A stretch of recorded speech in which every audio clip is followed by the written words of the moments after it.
Ok, pessoal, vamos lá. Boa noite para todo mundo. Seja bem-vindo ao nosso segundo debate virtual, né, da Federação de Mocidade, do Presbitério Inconfidente. É muito bom nos encontrarmos aqui mais uma vez para mais um debate. Nosso primeiro debate foi muito legal, muito bacana. Nós falamos sobre coronavírus versus Cristo, né, esse momento que a gente está vivendo. E hoje nós vamos fazer um debate sobre criacionismo versus evolucionismo.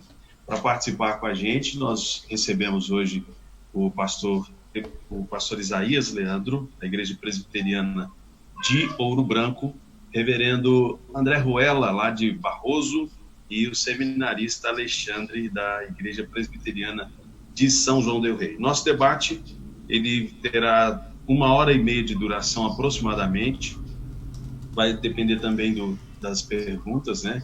Já tenho várias aqui. E você também poderá enviar, ao longo do nosso debate, a sua pergunta para o nosso chat. Você pode postar aí, o pessoal vai encaminhar para mim. Ou, vendo aqui, eu faço a sua pergunta. Eu gostaria de pedir aos debatedores que limitem as suas respostas ao tempo de 3 minutos, para que a gente consiga ter mais tempo para responder as outras perguntas que forem chegando, já que já temos várias aqui antes mesmo de começar o nosso debate.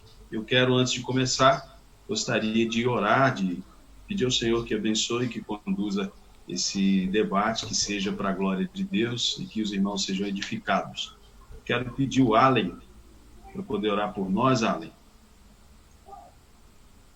Nos conduzir em oração. O Allen está aí? Cadê? Amém. Amém. Ativei o som aqui. Vamos orar. Está meio escondido, né, Allen? Senhor, nós te louvamos, a Deus, glorificamos o teu nome por mais esse dia de vida que o Senhor nos concedeu. Te agradecemos, ó Deus, por esse aplicativo, por esse meio que o Senhor nos concedeu de estarmos em comunhão, mesmo a esse momento tão difícil que estamos passando, ó Pai. Louvado seja o teu nome por isso. Sabemos que tudo isso é dádiva e graça do Senhor em nossas vidas. Quero te pedir nesse momento, ó Pai, pela vida dos nossos pastores que trarão, ó Deus, respostas aos nossos questionamentos essa noite, que eles sejam iluminados, ó Deus, e capacitados pelo Espírito Santo do Senhor. Abençoe também a vida do William, ó Pai, que vai estar dirigindo esse debate, que tudo seja feito, ó Deus, para glorificar o teu nome e que seja também um período de edificação da tua igreja. É o que eu te oro, ó Deus, e te peço no nome de Jesus. Amém. Amém. Bom, para a gente começar o nosso debate, nós já vamos pegar os nossos 3 debatedores, já jogar na fornalha ardente. A gente espera que até o final do debate eles tenham fé suficiente para poder sair, escapar ilesos. Gostaria de dizer aos que vão fazer perguntas, nós já temos muita lenha para queimar os hereges no final do debate também, viu? Seja bem-vindo, vamos começando o nosso debate. Pastor Isaías, boa noite, meu pastor, tudo bem com o senhor? Boa noite, William, graças a Deus tudo bem, e você, tá jóia? Graças a Deus, está preparado, pastor? Mais ou menos. Seja bem-vindo, pastor. Como é que Reverendo André de Barroso, boa noite, seja bem-vindo, pastor, tudo bem? Boa noite, William, boa noite a todos os irmãos, boa noite quem está assistindo, participando, quem está só ouvindo, né? Tem alguns aí que estão só ouvindo, e é um prazer estar com vocês aqui. Vamos ver, colocar nosso conhecimento aí à prova. Vamos lá. O seminarista Alexandre, tudo bem, Alexandre? Seja bem-vindo. Boa noite, meu irmão. Boa noite, irmãos. Alegria estar com vocês aqui. Louvado seja Deus por esse momento precioso. E em oração aqui. Como é que está a esposa? É o filho ou a filha? É filhinha, Isabel. Tá bem. Filhinha Isabel. Estão bem, né? Já foi dormir a Isabel e a Carol está participando aqui. A Isabel é nora do pastor André. A gente já marcou o casamento tem que dormir cedo. Com o Vitinho. Já foi arranjado, né? Já está arranjado. O Alexandre colocou a filha para dormir e a esposa para interceder. Isso. Vamos lá então, pessoal. Para começar o nosso debate, eu gostaria de mais uma vez reforçar que você pode fazer sua pergunta aí no nosso chat. Ao longo do nosso debate, nós vamos recebendo as perguntas e você vai poder fazer, tá bom? Gostaria de pedir que você desligue o seu microfone para que a gente possa concentrar a atenção naquele que vai responder as perguntas. Eu vou seguir a ordem de apresentação. O pastor Isaías será o primeiro a responder as perguntas, seguido pelo pastor André e depois o Alexandre. Tá bom? Vamos lá, então. Pastor Isaías, qual a importância desse debate ou ele é meio inútil, pastor? O que o senhor acha? William, eu acho que ele é de fundamental importância, porque tudo começa na nossa crença a respeito de como que o começo veio à existência, né? A nossa crença num Deus criador, a nossa crença num Deus que tem propósito, a nossa crença num Deus pessoal, ela faz diferença na nossa crença também num Deus salvador, num Deus redentor, num Deus que se relaciona. Se a gente começa a Bíblia em Gênesis colocando dificuldade para crer no que a Bíblia fala, para aceitar o criacionismo, no meu ponto de vista, todo o fundamento da fé já se compromete, já fica comprometido. O alicerce do prédio está com graves defeitos e o prédio não terá condições de se manter de pé. Então, para mim, é um debate de suma importância. A gente entender bem Gênesis, entender bem o papel de Deus e a ação de Deus como Criador, conforme a Bíblia manifesta, é fundamental para a fé cristã. Ok, pastor, obrigado. Reverendo André, eu gostaria que o senhor começasse falando para a gente um pouquinho sobre a estrutura do livro de Gênesis, quem é o autor, a quem está endereçado o livro. Acredito que antes de entrarmos nas perguntas, é de fundamental importância já estabelecer esses pontos para que a gente possa trabalhar a partir dessa base logo no início do debate, pastor. Sim, William, como o pastor Isaías disse aí, o final ele é determinado pelo início, né, de todas as coisas. E Gênesis é o livro dos inícios, né, dos começos. Então, o que nós vamos conhecer em toda a Escritura está de maneira inicial ou de maneira embrionária em Gênesis.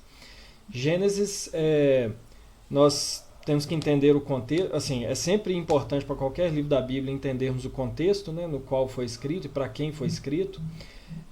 Gênesis foi escrito por Moisés, quando ele está ali com o povo, depois de tirar o povo do Egito e antes do povo entrar na terra de Canaã. Então Moisés faz um relato do início para o povo. O povo está conhecendo a Deus agora, assim, está resgatando a sua própria história, né, e a própria história de Deus, que é misturada à história do povo de Israel, ou o contrário, né? Então Moisés ele está dando ali, ele está instruindo o povo de Deus em como todas as coisas começaram, né? Então o livro de Gênesis basicamente ele é dividido em 8 partes. Nós vemos algumas genealogias e essas genealogias elas vão terminar cada uma dessas 8 partes do livro de Gênesis, e cada uma dessa vai dar cada parte dessa do livro de Gênesis vai dar um foco em momentos importantes que Moisés está ali tentando passar para o povo. Então, quando nós pegamos ali logo Gênesis 1 e 2, ainda que a tentação muitas vezes, no bom sentido, né, seja entender ali algumas coisas científicas e tudo, nós temos que entender o propósito de Moisés ali ao escrever. Moisés está escrevendo um livro sobre Deus, sobre a aliança, sobre a origem do mundo, sobre a origem do povo, a origem do pecado, a origem da família, a origem de Israel, a origem da escravidão. Então ele está dando ali um livro dos inícios, preparando o povo para conhecer a Deus. Então esse é o objetivo, né? O objetivo de Moisés é um objetivo teológico e deve ser também a nossa maneira de nos aproximarmos do livro de Gênesis. Basicamente é isso, então, o livro dos começos. É o começo do mundo, é o começo do homem, é o começo do relacionamento com Deus, é o começo do pecado, é o começo da condenação, mas também é o começo do evangelho. Basicamente o livro de Gênesis é isso. De maneira bem simples aqui, claro, né? Ok, obrigado, pastor. Alexandre, nós conseguiremos responder todas as questões científicas a partir de Gênesis? O que você acha? Bom, e fundamentando aqui, inclusive na resposta do pastor André, nós temos que entender que o propósito principal de Gênesis, e não só de Gênesis, mas de toda a Escritura, é, antes de tudo, apresentar a Deus e apresentar a cada um dos leitores, quer os leitores originais, quer nós, os leitores contemporâneos do texto, o que nós devemos fazer em relação ao conhecimento de Deus. Agora, há perguntas científicas, por assim dizer, que podem ser respondidas através da Escritura. Uma boa ciência e uma ciência fundamentada, ela anda, de fato, junto com aquilo que a narrativa bíblica traz. E aí eu estou dizendo isso no foco principal do nosso debate, que é o criacionismo. Ou seja, uma ciência séria, ela coloca em debate a possibilidade, de fato, do mundo ter sido criado por uma mente inteligente. E nós temos aí hoje, mais do que nunca, o design inteligente sendo trazido para a mesa de debate, que já deveria ter acontecido há muito tempo, na minha opinião. Então, de maneira bem simples, respondendo objetivamente a sua resposta, eu creio que sim, que nós responderemos muitas coisas, mas eu creio que, mais do que responder questões científicas, nós vamos responder questões que contribuem para o nosso crescimento na fé, tendo a palavra de Deus como um prisma dessa apresentação entre Deus e os homens. Ok, Alexandre, como o cristão deve ver a ciência? Já que de uns anos, de um tempo para cá, passou a ser vista a ciência como a inimiga da fé e a fé inimiga da ciência. Como o cristão deve ver a ciência? Eu creio que enxergar a ciência como uma inimiga da fé é enxergar uma ciência ruim como inimiga da fé. Como eu disse, uma boa ciência, ela traz à tona fatos que podem, inclusive, fundamentar a fé, mas não no aspecto de que nós dependamos da ciência para isso. Nós dependemos da Escritura. Agora, de uma maneira mais objetiva também, para responder dentro do tempo, eu creio que nós, como cristãos, devemos olhar para a ciência e não querer da ciência respostas que a ciência não precisa dar. Tudo é questão de fé, inclusive a ciência. O dia que nós nascemos é uma questão de fé, porque nós temos que confiar na palavra dos nossos pais, temos que confiar até num documento de cartório. Então, tudo é questão de crer em premissas anteriormente passadas. Nós, como crentes, temos a Bíblia como a nossa base de crença para todas as coisas. Então, tratando do assunto criacionismo, nós entendemos que uma má ciência vai dizer que não há possibilidade de uma mente inteligente ter criado tudo. E aí essa ciência não anda junto com a Escritura. Agora, uma ciência que apoia essa ideia, ela pode caminhar junto, mas ela ainda não fundamenta. Nós estamos dando crédito à ciência boa por conta da Escritura, e não o contrário. Ok, Alexandre. Pastor Isaías, existem possíveis pontos de convergência entre o evolucionismo e o criacionismo? Se sim, quais, por exemplo, pastor? William, existem sim. Eu creio que a gente deve começar, porém, antes de responder essa pergunta, com o estabelecimento de uma cosmovisão correta. E o que eu quero dizer é o seguinte: qual é a nossa cosmovisão? A nossa cosmovisão leva Deus em conta? É uma cosmovisão cristã ou a nossa cosmovisão não leva Deus em conta, não é uma cosmovisão cristã? Eu vi uma charge, certa vez, de dois laboratórios científicos, um laboratório com um cientista criacionista e um laboratório com um cientista evolucionista. E o cientista evolucionista, ele estava lá fazendo as suas análises, né? Então veio aí o diálogo entre ele e uma pessoa que estava ao lado dele. Nós temos os fatos. A que conclusões podemos chegar? Então, aí o laboratório do evolucionista.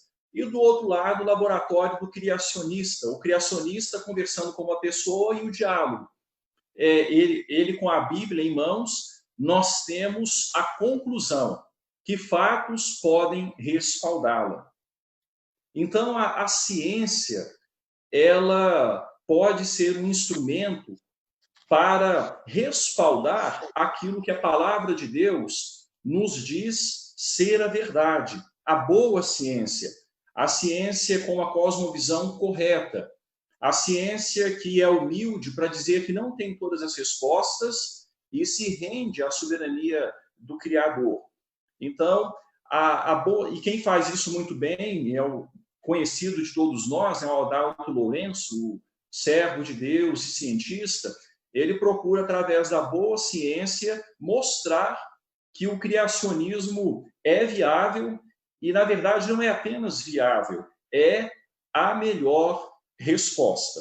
Então, eu creio que, nesse sentido, existe essa convergência. A pergunta, William, foi convergência entre o criacionismo e a ciência, não é? E o evolucionismo, pastor? Sim, o criacionismo e o evolucionismo. Perdão, mas assim, não foge muito do que eu falei.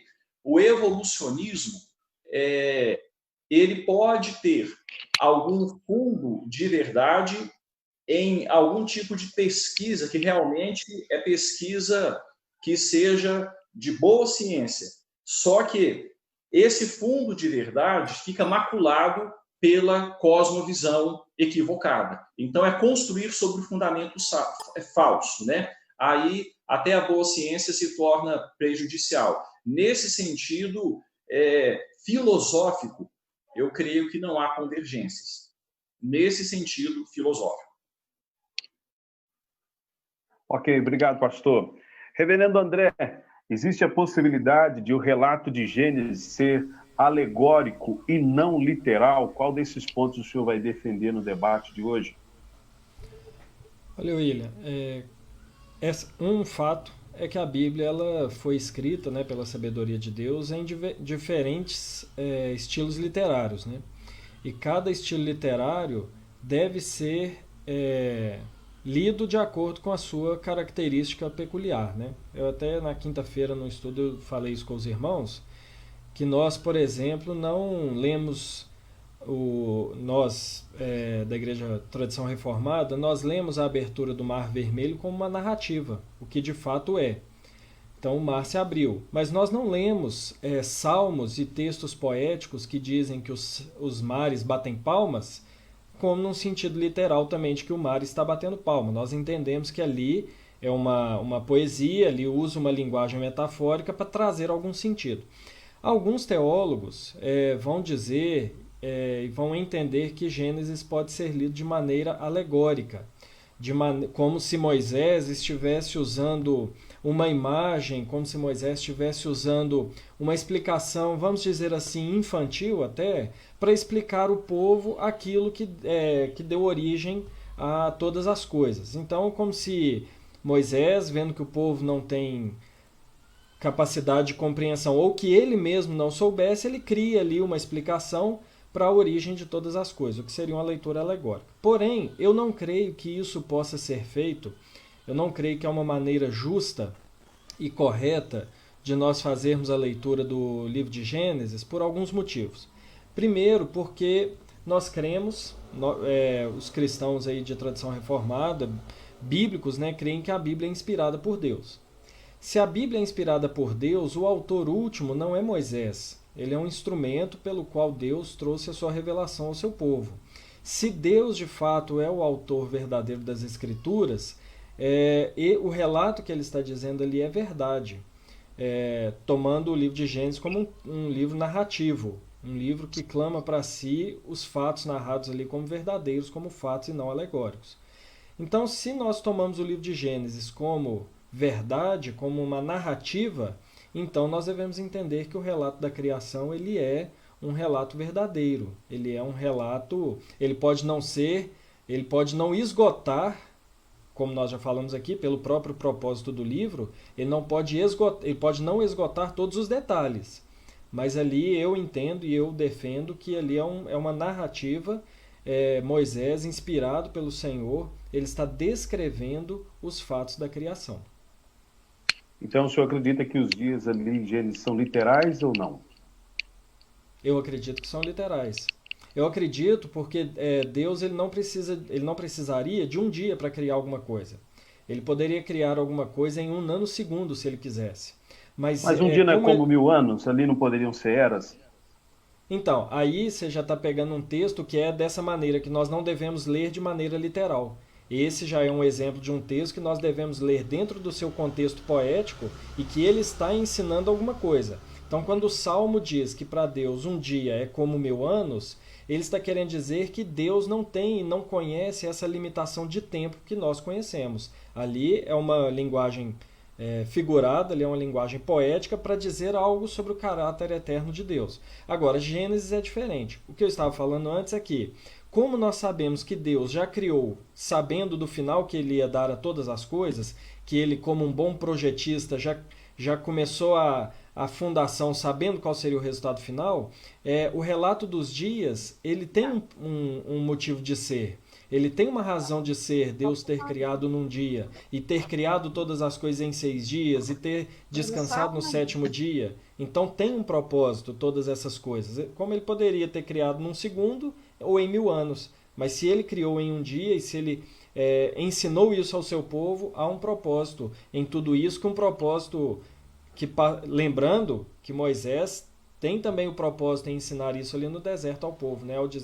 Ao ensinar que foi criado no dia. Ok, eu não expliquei no início do debate, eu deveria ter feito isso. Pessoal, as perguntas que serão feitas, uma boa parte, não, a maioria não é feita por mim. E de acordo com a posição dos debatedores, eu terei de fazer, em alguns momentos, uma posição contrária para que o debate flua. Não significa que eu acredite naquilo que eu estou perguntando ou que eu necessariamente esteja defendendo essa posição. Não, deixa eu cá me explicar. A fogueira não é para você, não, né? A fogueira não é para você, não. Deixa eu explicar, né, Alexandre? Final do ano tem a RO. Vamos lá. Pastor Isaías, o senhor também acredita que é literal o alegórico Gênesis, a sua leitura é de que os dias são literais ali? Só para eu saber, para eu passar para o Alexandre. Sim, eu tenho a mesma posição do pastor André, que ali Deus estava... Ele poderia ter feito de qualquer outra forma que ele bem entendesse, que ele quisesse, mas ele fez em um dia, e algumas pessoas colocam alguns questionamentos. Mas como que Deus fez em um dia, se os dias eles só puderam ser medidos de forma mais precisa no 4º dia, quando os astros foram criados, né? O Sol para marcar o dia e a Lua, as estrelas para marcarem a noite. Mas o mesmo Deus que criou o Sol para marcar o dia, ele já marcava o dia por ele mesmo. E as estrelas para marcarem a noite, ele já marcava a noite por ele mesmo. Assim como ele mesmo cultivou o jardim do Éden e depois entregou para Adão e Eva cultivarem. Entregou e disse, olha, vocês vão cultivar. Ele já fazia. Então Deus já marcava. E no 4º dia ele simplesmente confiou a obras criadas aquilo que ele já fazia, né? Para mim, são dias literais, sim. Ok, pastor, obrigado. Rapidinho, só mais sim, um ponto. pastor. Eu creio que o 4º mandamento, quando Deus orienta Moisés a respeito do dia de sábado, né? Ele perderia completamente também a sua razão de ser pela ilustração, porque lá ele está guardado no 7º dia, assim como Deus criou todas as coisas em 6 dias e no 7º descansou. Então, é uma ilustração sobre a semana de 24 horas, como nós, o dia de 24 horas, né, 7 dias formando uma semana, como nós temos ainda hoje, né, tendo em vista o movimento de rotação da Terra. Ok. Bom, pessoal, já peguei a pipoca ali, tá? Já para eu poder ir acompanhando aqui. Estão servidos aí? Alexandre, você vai defender a mesma posição de que o relato de Gênesis ele é literal? Sim, com certeza.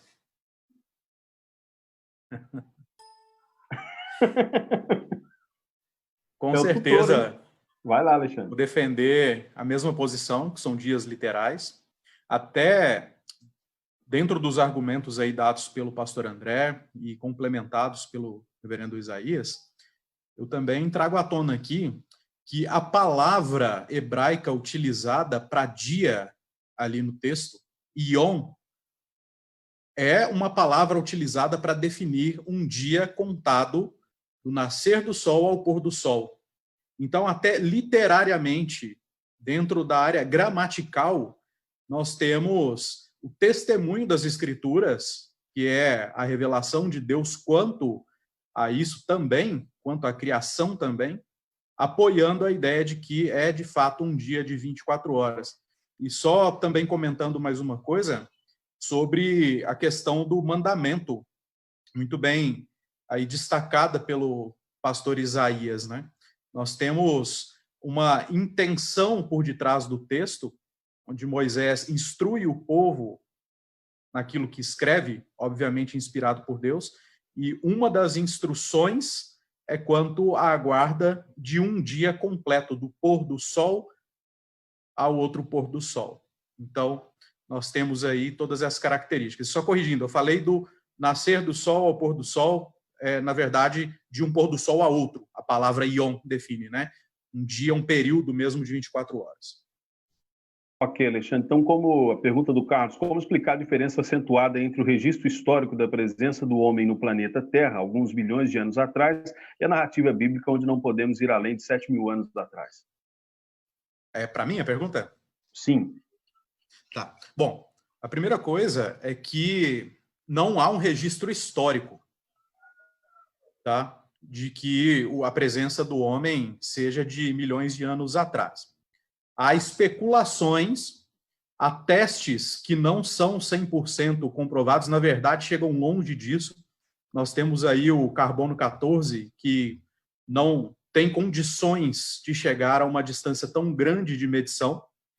E, na verdade, olhando para alguns fatos históricos em relação à presença do homem na Terra, o que nós temos, na verdade, é uma aproximação da idade que a Bíblia estabelece, não objetivamente, claro, mas do que nós podemos concluir através das narrativas bíblicas. São o caso das pinturas rupestres e de algumas outras coisas do gênero, assim, fóssil.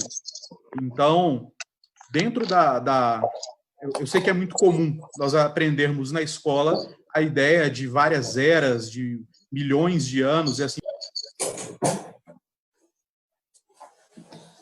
Ô, Alexandre, estou te ouvindo agora não. O pastor André multou meu som aqui. Agora sim. Pareceu que o anfitrião me multou aqui.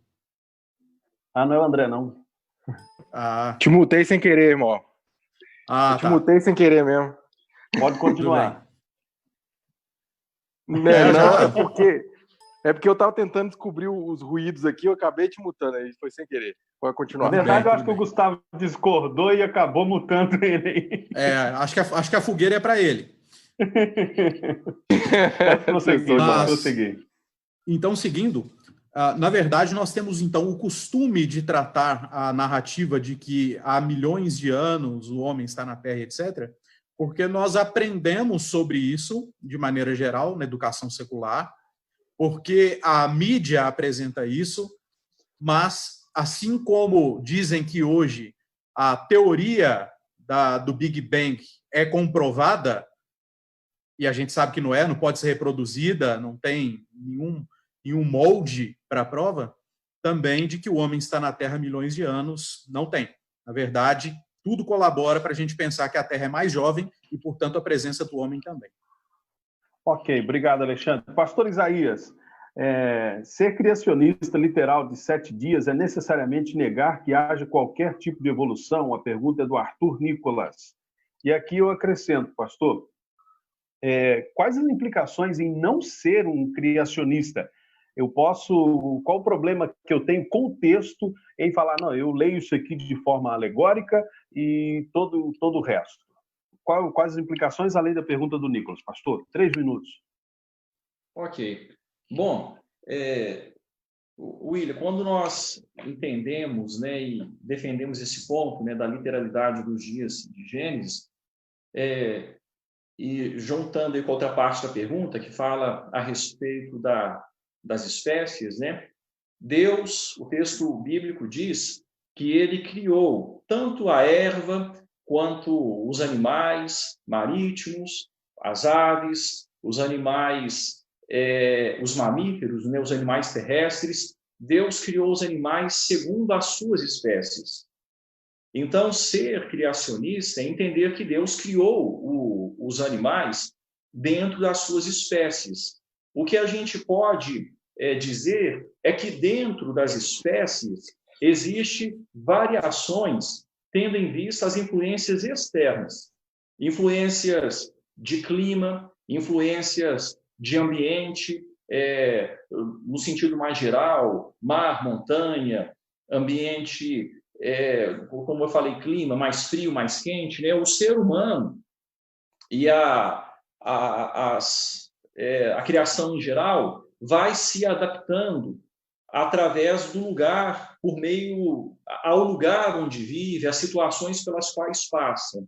Mas isso não tem a ver com mudança de espécie, né? Isso não tem a ver com o homem deixar, o macaco deixar de ser macaco e passar a ser de forma alguma, né? Não há mudança de espécie, né? Então, esse é o ponto aqui da questão do criacionismo com a evolução. E, por favor, William, o gancho que você fez, você frisa aí para mim, por favor?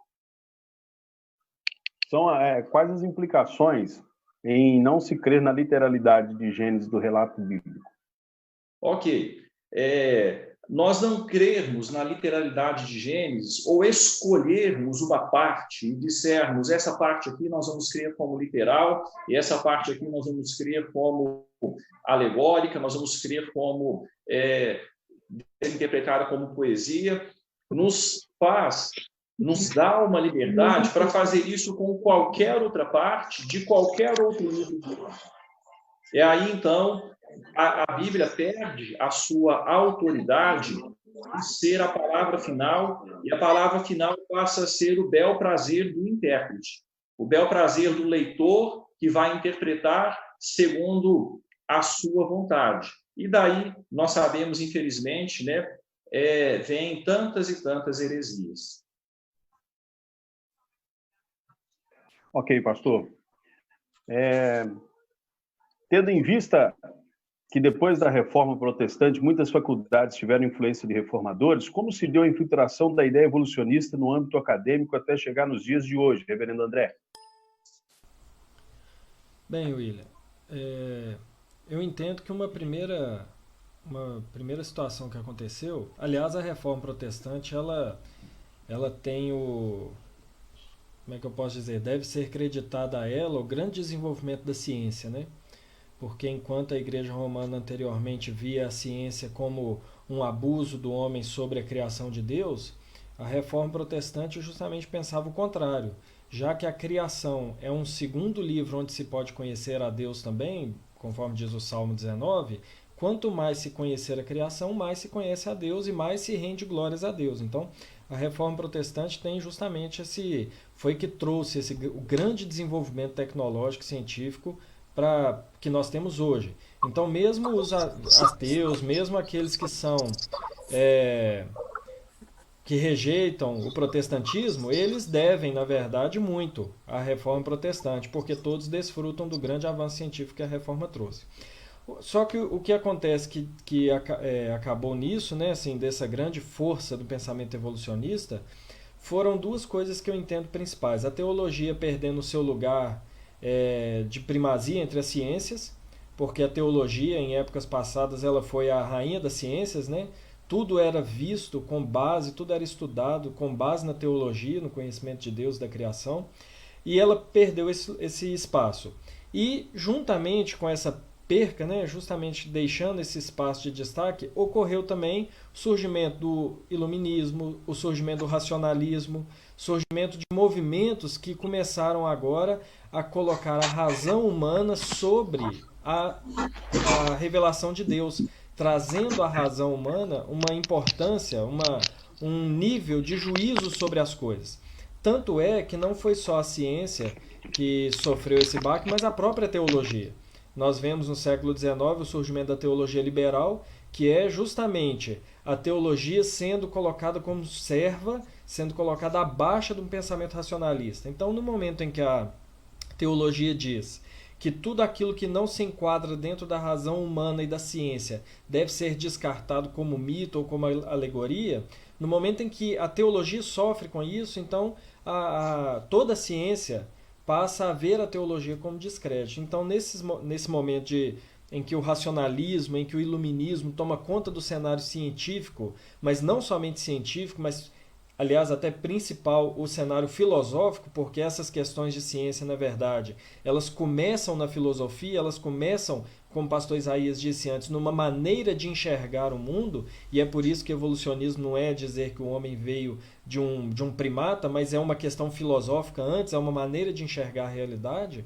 Então, no momento em que perdeu-se essa visão cristã, bíblica, da realidade, então há lugar para... Não há lugar, na verdade, há necessidade de substituir a verdade por outra coisa. E então a ciência, as universidades, os meios acadêmicos e os meios intelectuais, abrindo mão de uma cosmovisão cristã, bíblica e sadia, começam a precisar de outras coisas para colocar no lugar. E então surge nesse momento aí a ideia de Darwin, né, o proponente aí da evolução, o proponente primeiro. Então acabou que juntou a necessidade de substituição com uma fonte que eles acharam que era razoável para substituir, então o meio acadêmico abraçou de vez essa ideia. Pastor André, não é ser meio radical, extremista, acreditar que Deus não pode estar por trás do Big Bang, por trás da evolução, e acreditar que o Senhor, na verdade, todo esse tempo de evolução, o Big Bang, foi a vontade de Deus? Não é ser extremista demais, não? Olha, o problema disso, e existem muitos que caminham nessa ideia, né? Tem muitos que tentam unir os dois relatos, o relato bíblico, mas também dando razão ao relato científico como é proposto pela evolução. No meu ponto de vista, não é extremista, na verdade, coloca os atributos de Deus em xeque. Quando há uma defesa de uma explosão controlada, de uma evolução controlada, Deus tem poder para fazer isso? Tem. Ele teria poder para fazer, ele tem poder se ele quisesse fazer isso. Mas o problema é que existe um atributo de Deus que ele fica em xeque, no meu ponto de vista, que é a veracidade de Deus. Então, se Deus ele é um Deus verdadeiro, se Deus é um Deus que a sua palavra é confiável a nós, então não pode existir uma verdade diferente do que está nas Escrituras. Se nós cremos que Deus se revela a nós por meio das Escrituras, e se nós cremos que a Escritura é a palavra de Deus, e se nós cremos que Deus é um Deus verdadeiro, se nós crermos em coisas diferentes das Escrituras, alguma dessas três coisas não vai ser fato. Ou a Escritura não é inspirada por Deus, ou a Escritura não contém a verdade, ou Deus não é verdadeiro. Então é por isso que, ainda que Deus pudesse fazer de outra forma, se ele tivesse feito, eu creio que por ele essencialmente ser um Deus verdadeiro, essa outra maneira que ele usaria estaria nas Escrituras e seria revelada sendo essa a vontade dele. Ele poderia não revelar, mas ele não revelaria uma coisa diferente, porque aí a veracidade dele cai em descrédito. Ok. É interessante pensar dessa forma, né, reverendo? A gente precisa pensar que a Bíblia é a revelação de Deus.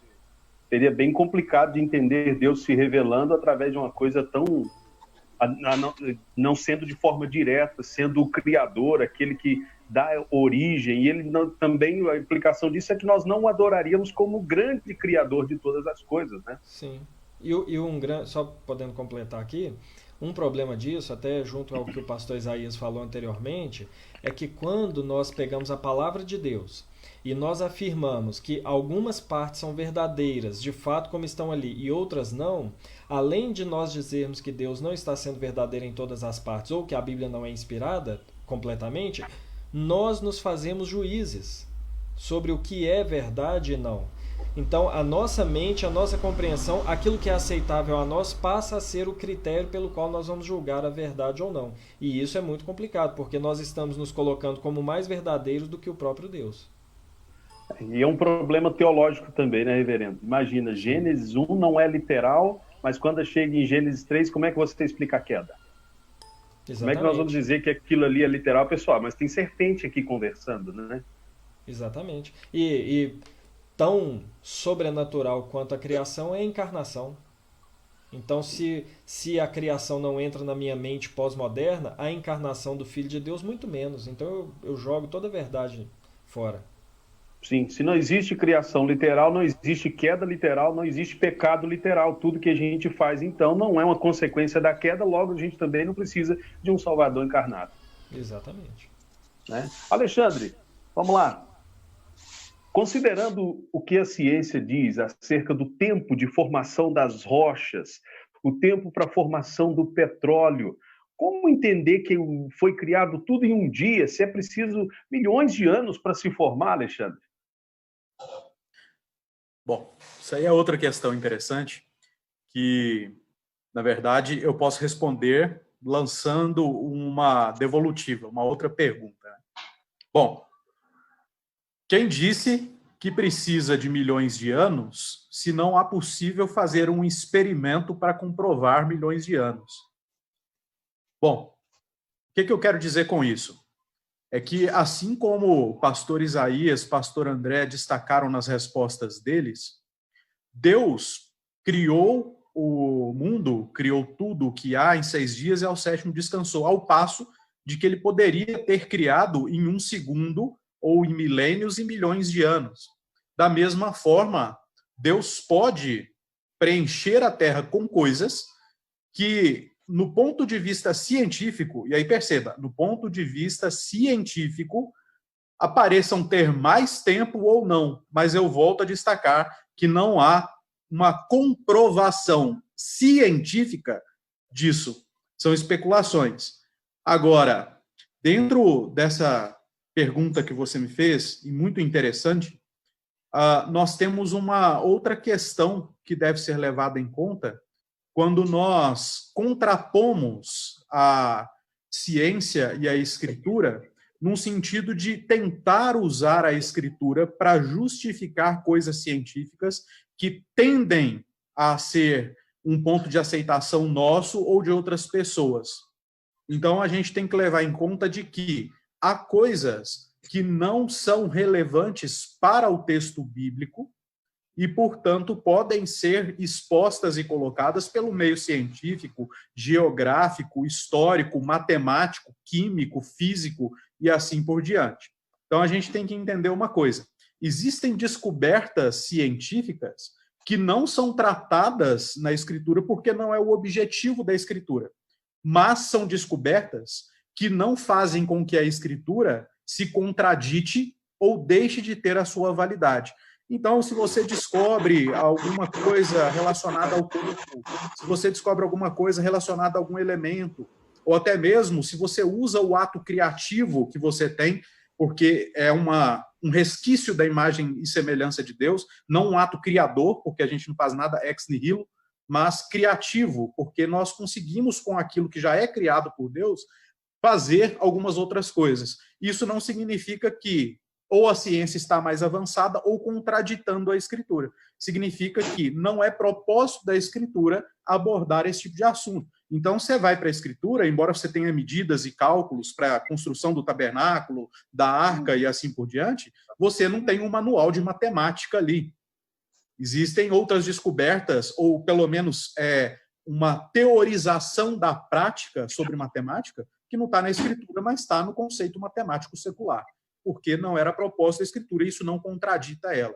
Então, essa questão aí do petróleo, dos fósseis, vai nesse segmento também.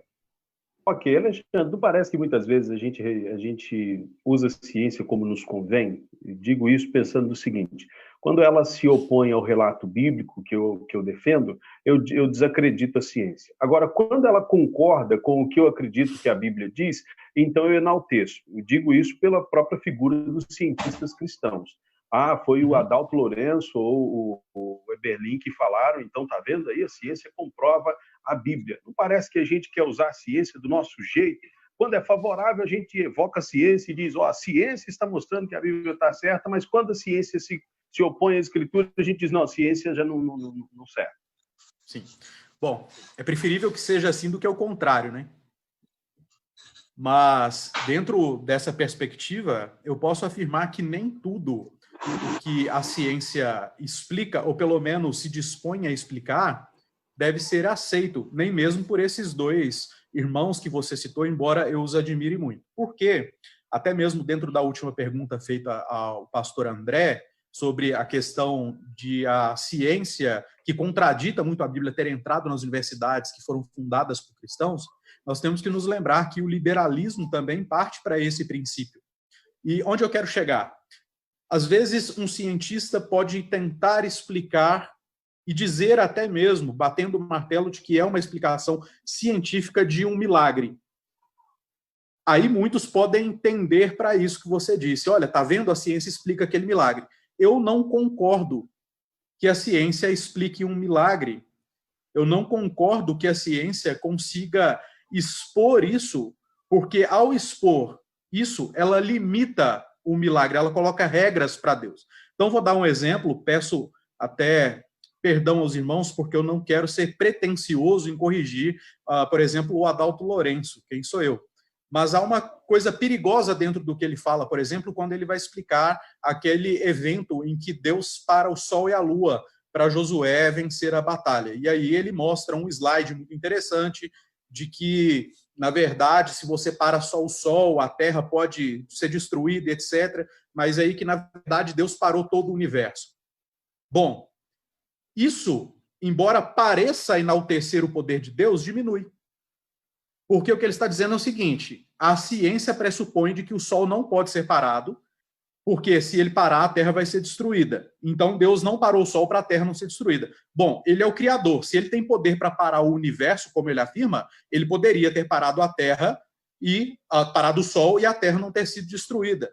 Então, perceba, na verdade, isso não enaltece o nome de Deus. Isso diminui um pouco, porque Deus poderia ter feito aquilo e foi o que ele fez por conta do relato. Então, por exemplo, nessa afirmação do Adalto, eu não fico com ele. Então, eu não justifico ali que a ciência está afirmando. Porque se eu fizer isso, daqui a pouco eu tenho que explicar, então, como que Deus fez para abrir o mar. Daqui a pouco eu tenho que explicar cientificamente. E são milagres. Deus fez porque ele é criador e porque ele pode fazer. E o texto bíblico disse que ele fez. Então, esse é o objetivo, isso que interessa. Então, é mais ou menos nesse ponto. Agora, não há problema nenhum naquilo que é, de fato, uma argumentação ser utilizada como um apoio dentro de um debate acadêmico. Mas, para a questão da fé propriamente dita, eu acho que a ciência ela tem também, mesmo a boa ciência, como é a do Adalto, não estou criticando, tem que ter um certo cuidado. Ok. E você acredita, Alexandre, que a falta de compreensão sobre a depravação total, sobre a queda do homem, faz com que as pessoas acreditem na ciência de uma forma absoluta? Digo isso porque muitos não levam em consideração os efeitos noéticos da queda, né? Com relação à compreensão, ao intelecto do homem. Perfeito, eu acho que sim, e eu acho que, inclusive, essa busca cega pela ciência em contraponto da Escritura. Então, não estou dizendo que nós que cremos na Escritura não devemos buscar algumas coisas na ciência e usar a ciência com a cosmovisão correta, como destacou o pastor Isaías. Mas aqueles que não são crentes e vão para esse viés, já vão por conta dos efeitos noéticos. E então, dentro da sua pergunta, eu quero até firmar aqui, mais uma vez, como os pastores já fizeram, de que se nós tirarmos, pelo menos de Gênesis 1 a Gênesis 12 da nossa Escritura, nós não justificamos nada, assim como eles que não acreditam na Bíblia não justificam também.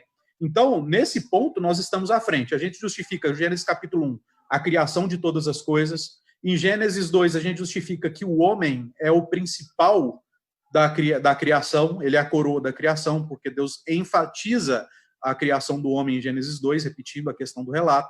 Em Gênesis 3, a gente justifica a queda. Em Gênesis 4, a gente justifica os efeitos noéticos, a gente tem um irmão matando o outro. Em Gênesis 5, a gente vê a importância de uma genealogia, ou seja, o registro histórico de todas as coisas. Em Gênesis 6, a gente vê o anúncio do dilúvio. Em Gênesis 7, a gente vê aquela construção. Em Gênesis 8, a gente vê o dilúvio. Em Gênesis 9, a gente vê Noé descendo. E daqui a pouquinho a gente tem outra genealogia mostrando que a nova criação também tem uma sequência histórica. E em Gênesis 11, a gente tem, inclusive, de onde procedem os idiomas, que nós temos ali Babel. E logo em Gênesis 12, e agora é ainda mais importante para a fé cristã, nós temos o nosso pai da fé. Então perceba que, de fato, o efeito noético, ou seja, o efeito do pecado, cega as pessoas para esse tipo de entendimento, com certeza, e eles vão buscar em outras fontes, e com uma cosmovisão ainda errada. Ok, é porque quando a gente considera que o homem caiu e caiu toda a sua capacidade intelectual, nós colocamos o intelecto, a ciência que é feita pelo homem, acima de tudo, né? Não, ela é perfeita, né? Isso cria um problema de cosmovisão, realmente. Agora, quando eu entendo isso, eu passo a entender, peraí, tudo foi afetado pela queda e nada é perfeito. Então eu tenho a perfeita e inerrante palavra contrapondo-se a uma mente caída, afetada pelo pecado, né? Perfeito, exatamente. E eu ainda enfatizo... Oh, desculpa, eu interrompi alguém aí? Não, pode continuar. Tá, desculpa. E eu ainda enfatizo dentro aí do que você disse, que a árvore que produzia um fruto sobre o qual o homem não deveria comer é a do fruto do conhecimento do bem e do mal. E o efeito daquilo, de fato, é que o homem, a partir daquele momento, se consideraria o próprio Deus como juiz e conhecedor das verdades, né? A partir dali, a gente vê, de fato, a ignorância e o ignorar de Deus, e o homem seguindo um caminho que é completamente contrário àquilo que o Criador estabeleceu. E isso não termina no Éden, nem permanece até hoje. Permanece até hoje. Pastor Isaías, a pergunta da Aparecida de Barroso. Queria perguntar como explicar os fósseis que se tem encontrado. E eu acrescento, dinossauro existiu ou não existiu, pastor? Pois é. São questões, né, que a gente vê dentro do meio evangélico, até dentro do meio reformado, que há opiniões distintas. Eu, particularmente, acredito que a questão dos fósseis, você parte de uma pressuposição e vai buscar alguma comprovação para a sua pressuposição. Então, dentro daquilo que está nas rochas, dentro daquilo que está aí no gelo, e a pessoa vai mexendo e tal, com uma pressuposição, a pessoa, entre todas as formas, entre todas as possibilidades, ela consegue encontrar partes que, no entendimento dela, unidas vão formar um esqueleto de um tiranossauro ou de um brontossauro e por aí vai, que nunca se viu, apenas se pensa ter existido. Então, e como a palavra de Deus, ela fala para a gente a respeito da criação e a gente não vê ali na palavra de Deus algo a respeito desse assunto, a minha posição pessoal é que não existiu dinossauro, eles não existiram, e o fato de se encontrar fósseis é alguém partindo de um pressuposto, buscando confirmação e criando, de certa forma, essas confirmações através de procura por aquilo que se quer. E acaba que dentro de formas e, como eu disse, de possibilidades diversas, elas vão encontrando partes que formam aquilo que ela queria formar, no meu ponto de vista. Ok, pastor, obrigado. Vamos lá, vamos falar um pouquinho sobre o dilúvio, reverendo André. Ele foi local ou ele foi universal? Aproveita aqui e já emendo outra pergunta aqui, que enviaram sobre o dilúvio. Vamos lá. Cadê? Sobre o dilúvio. Enquanto você pesquisa, eu posso só falar um negócio Sim, a respeito do que o pastor Isaías falou? O pastor Isaías falou sobre quem já vai para uma pesquisa com pressuposto, né? Tem um fato na ciência interessante que tem registro disso, né, no meio acadêmico, de que numa determinada parte do mundo descobriram um dente. E começaram a dizer que o dente era de um dinossauro, não, era de um primata, e fizeram partir de um dente fizeram até como era a forma física dele, o rosto, qual a ligação dele com o ser humano, e depois os próprios cientistas descobriram que nada mais era do que um dente de um crocodilo. E pronto. Estudos, dinheiro gasto atrás do quê? Baseado numa pressuposição. Ah, não, isso aqui deve ser... E esse é o problema de enxergar a ciência como verdade última, porque nem a ciência se entende. Tá aí o corona para nos ensinar isso. E não deve ser vista como uma verdade absoluta. Ok, o dilúvio foi local ou foi universal, pastor? Outra pergunta, como os animais específicos de cada região foram chegar até Noé para poder entrar na arca? Como as milhões de espécies vegetais de cada região do mundo sobreviveram ao dilúvio? Havia na arca de Noé exemplares de vegetais de todas as partes do planeta? Como as milhões de espécies de artrópodos sobreviveram ao dilúvio? Havia na arca uma seção com milhões de compartimentos para casais de insetos, aracnídeos, crustáceos e similares? Como sobreviveram os animais aquáticos de água doce, se o dilúvio foi universal?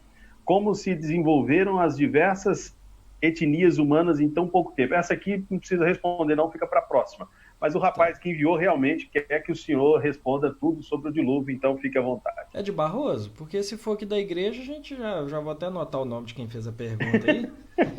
Porque olha só, primeiro, se o dilúvio foi local ou geral, né? Ou em todo o planeta. A Bíblia diz que foi em todo o planeta. Então eu creio que foi em todo o planeta.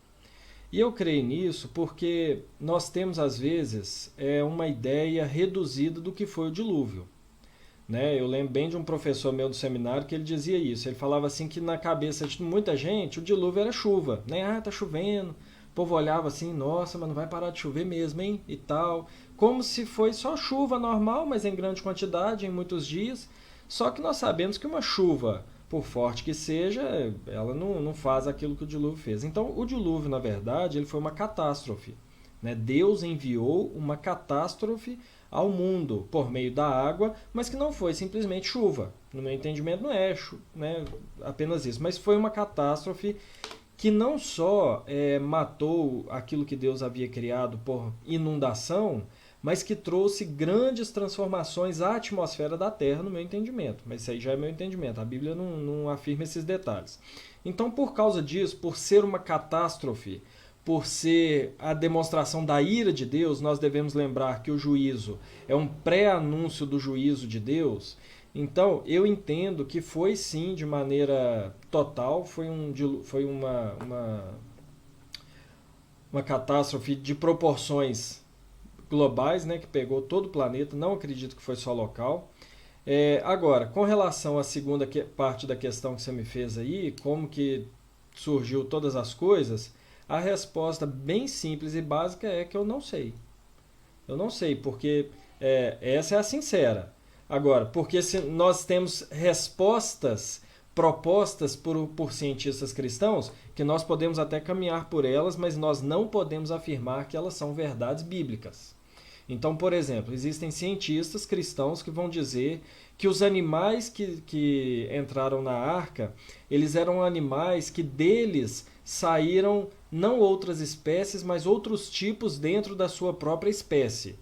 Entendeu? Então, alguns cientistas vão dizer assim, que entrou um casal de cachorro e que depois do dilúvio, essa raça continha neles ali genes ou maneiras de transformar isso em outras espécies de cachorro e tal.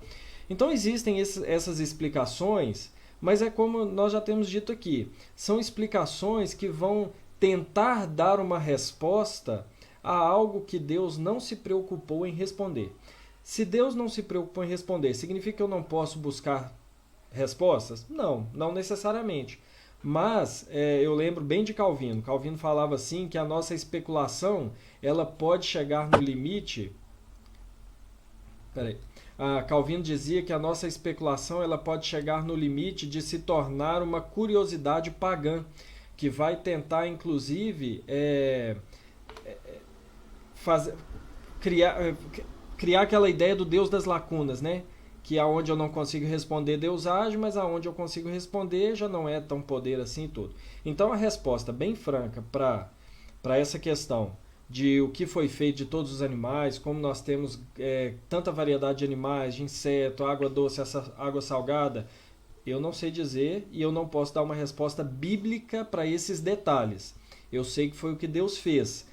Porque, olha só, qual que é o grande problema de nós tirarmos Gênesis 1 e 2 como escritura revelada e como poder de Deus? Porque eu vou ter que arrumar uma resposta para agora, Gênesis 5 e em diante. Agora, é como voltando lá no sol parou, que o Alexandre falou. Se Deus criou todas as coisas, não significa que ele criou de novo depois do dilúvio, não é isso, mas ele tem poder necessário para agir segundo os seus propósitos. Porque a gente tem que lembrar, mais uma vez, o relato do dilúvio tem um propósito teológico.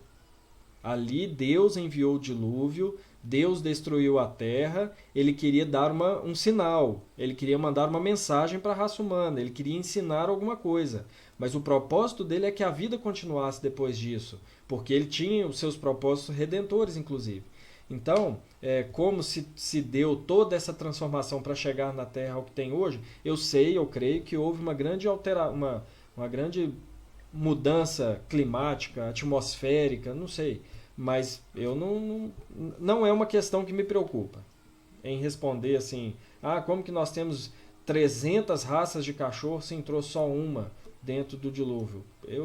Eu fico com Deus que, assim, o mesmo poder que tem para criar, ele tem para desenvolver todas essas raças, né, a partir do próprio desenvolvimento da criação que ele fez.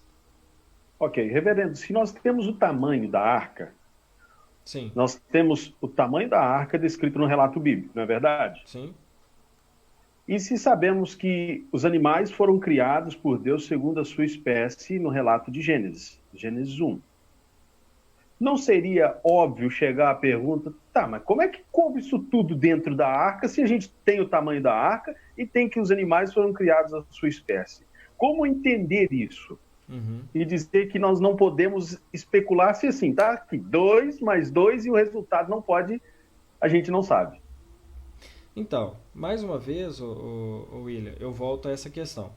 Nós temos respostas que são propostas por alguns cientistas, entendeu?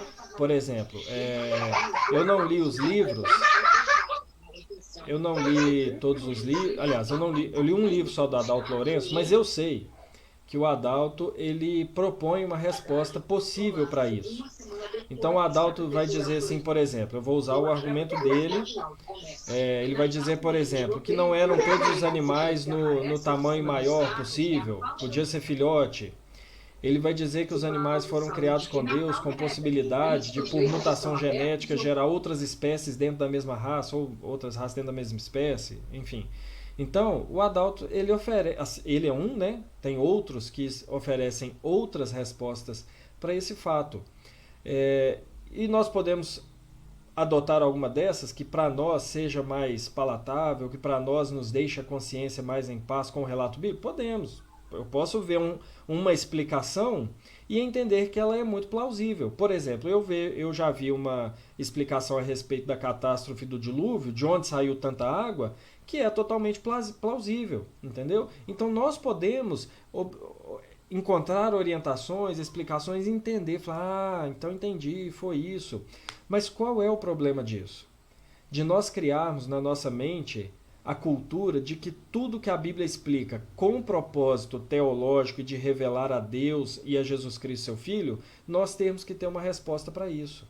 Porque eu acho até interessante que normalmente quando nós vamos conversar, por exemplo, com algum não crente, alguém que não crê nas Escrituras, esses são sempre alguns daqueles fatos que essas pessoas levantam, mas tem muitas outras coisas que Deus fez tão somente pelo poder dele e que nunca entram nessa discussão. Vou levantar alguns exemplos aqui. A jumenta lá que estava carregando Balaão falar. Mais do que isso, a jumenta ela viu um anjo, uma coisa totalmente sobrenatural. Nós temos Jonas lá no ventre da baleia, do peixe, do grande peixe, Mas na história de Jonas, esse nem é o único milagre, porque nós vemos que em poucos dias Deus faz levantar uma árvore e depois Deus manda um verme, em pouco tempo começa a árvore também. Então nós temos corvos alimentando Elias, nós temos uma carruagem de fogo buscando ele mesmo, nós temos fogo do céu matando os profetas de Baal. Então, se nós observarmos o relato bíblico, nós vamos ver que as coisas que não encontram e não encontrarão uma resposta científica, e o termo que você usou, né, 2 mais 2 ali são 4, são inúmeras. No entanto, nós não nos preocupamos se a carruagem de fogo que veio buscar Elias queimou o pé dele ou não quando ele estava em pé nela. A gente entende que é o poder de Deus e tem um propósito teológico naquilo que Deus fez. Então, nessa questão de dilúvio, de arca, de animais, eu creio que Gênesis é um relato. Ali está dando uma narrativa do que aconteceu.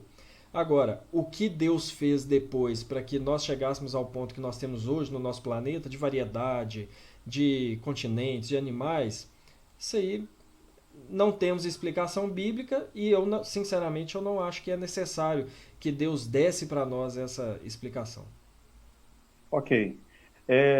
Eu acho que o senhor já respondeu, mas eu vou fazer a pergunta. Se todos foram exterminados no dilúvio, tanto animais quanto seres humanos, como podemos compreender o fato de haver animais que existem apenas em uma única região?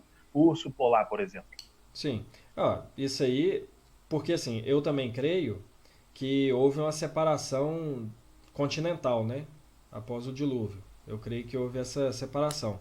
Então eu creio que, até uma questão que o pastor Isaías falou anteriormente, a questão de adaptação, questão de clima, questão de adaptação ao meio, alguns animais foram para alguns lugares e outros foram para outros. E havendo depois essa separação dos continentes, que é uma opinião minha, que é algo que eu creio que aconteceu, ficou cada espécie no seu habitat mais propício para a estrutura que Deus as criou e para o propósito que Deus as criou. Ok. Temos aqui mais um comentário, mais uma pergunta para o Alexandre. Vamos lá, Alexandre. Então quer dizer que a ciência não pode explicar os milagres? Ou Deus não pode ter usado eventos naturais que ele mesmo criou para fazer o que quisesse, como, por exemplo, a abertura do Mar Vermelho? A pergunta é da Camila Ruela.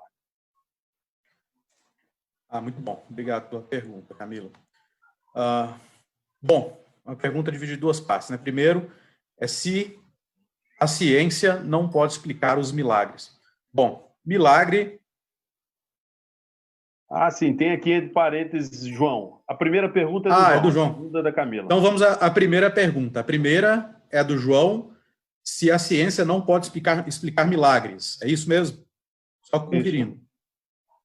Muito bem. Bom, a primeira coisa que a gente tem que entender é o que a Bíblia quer dizer quando ela fala em milagre. E aí eu estou falando mesmo do aspecto gramatical. O que é um milagre, João?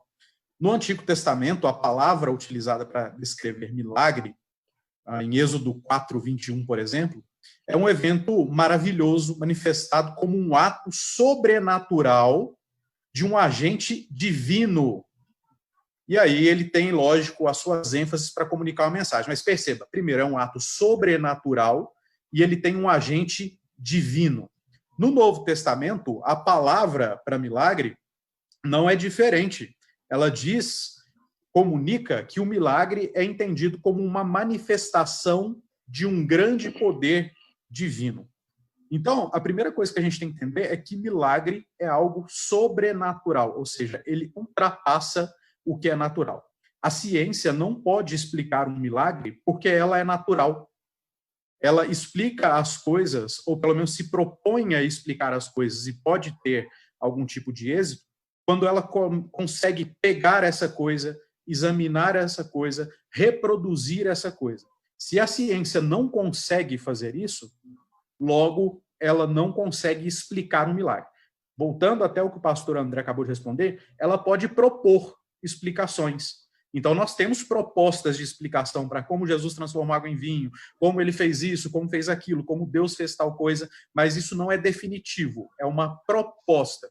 E aí é o que eu disse, muitas propostas são plausíveis, como o próprio pastor André acabou de colocar, só que muitas propostas, embora pareçam exaltar mais a Deus, na verdade estão diminuindo, porque está dizendo o seguinte, Deus está submisso às regras que ele mesmo criou.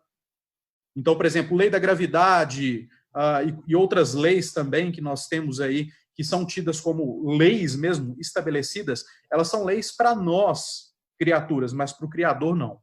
Então, essa é respondendo a primeira. A segunda pergunta é da Camila. Isso, deixa eu só pegar aqui novamente.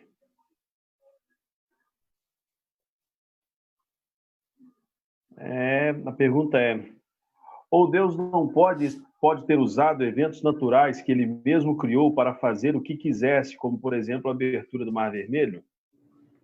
Sim, aí é um milagre também. Foi o que ele fez com o Mar Vermelho. Não deixa de ser um evento natural, porque acontece dentro daquilo que é criação. O dilúvio, como o pastor André acabou de dizer, é uma catástrofe natural, envolvendo a natureza, envolvendo os ventos, as águas que caem do céu, as águas que brotam da terra. Tudo isso é um evento natural, mas foi feito através do Criador. A força do Criador impulsiona. Isso é interessante porque muitas vezes a gente tem o costume de pensar o seguinte: bom, o dia tem 24 horas e o sol já está ali, programado para se pôr, e aí nós temos um movimento de rotação e translação da Terra, isso tudo está programado e acontece naturalmente. A grande verdade é que Deus sustenta essas coisas e é Deus que faz com que essas coisas aconteçam diariamente. E a gente não pode perder isso de vista. Então a gente não pode imaginar que Deus deu corda e deixou tudo funcionando. Não. Ele pessoalmente faz com que o Sol nasça e se ponha em movimento de rotação e translação da Terra aconteça. Todo o movimento do universo não é uma corda que Deus deu e agora está funcionando igual um reloginho. É Deus que está fazendo funcionar. Dentro disso, a gente tem que lembrar que a ciência, a gente não está aqui excluindo a ciência. A ciência, ela pode colaborar, nós podemos dar crédito às coisas que a ciência fala, como especulação, como suposições plausíveis, mas a gente não pode, de maneira alguma, entender que a ciência pode explicar coisas que são inexplicáveis ou pode limitar a Deus dentro daquilo que ele mesmo impôs como regra para nós. Então, a ciência, ela é útil, ela tem que ser levada em consideração em muitos aspectos como suposição. E aí eu quero fazer um contraste, por exemplo, dentro da fala do pastor André, que ele disse aí claramente, sem problema algum, a resposta mais simples e objetiva que eu posso dar é não sei. E aí eu acho que às vezes falta isso para a ciência, dizer não sei. Ele, o pastor André, disse que não sabia objetivamente, deu suposições plausíveis, que é o que a ciência deveria fazer também. E aí a gente pode levar em consideração, mas não bater o martelo, porque isso aí, ao invés de acabar exaltando a Deus, pode acabar diminuindo dentro da nossa concepção. O erro de que nos acusam, eles mesmos cometem, né?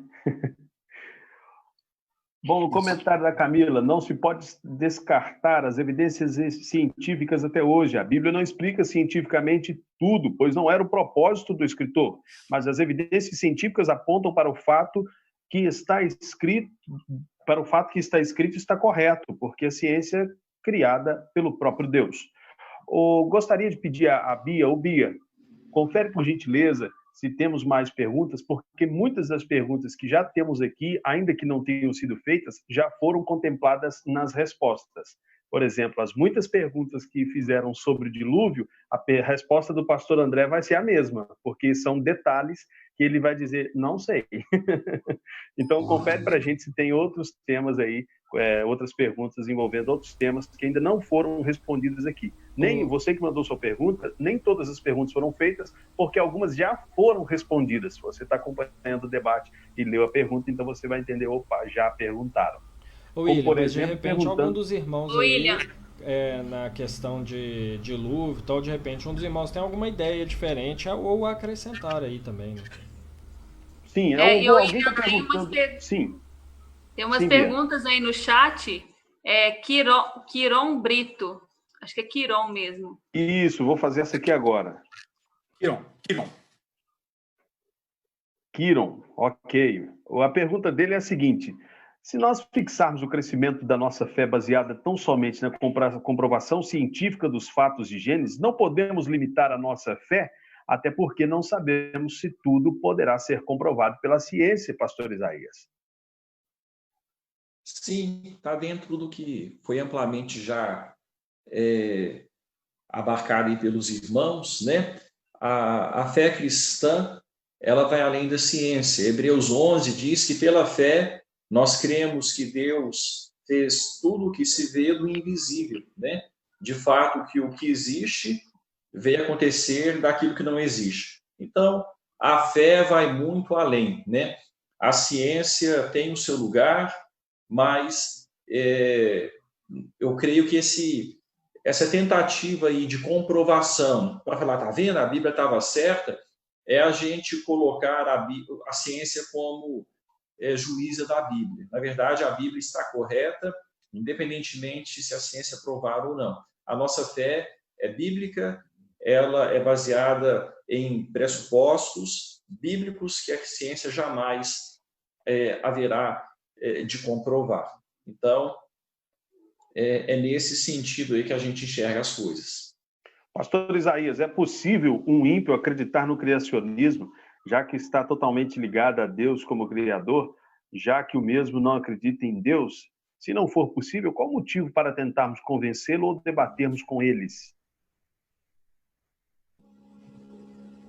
O ímpio acreditar no criacionismo? Bom, isso.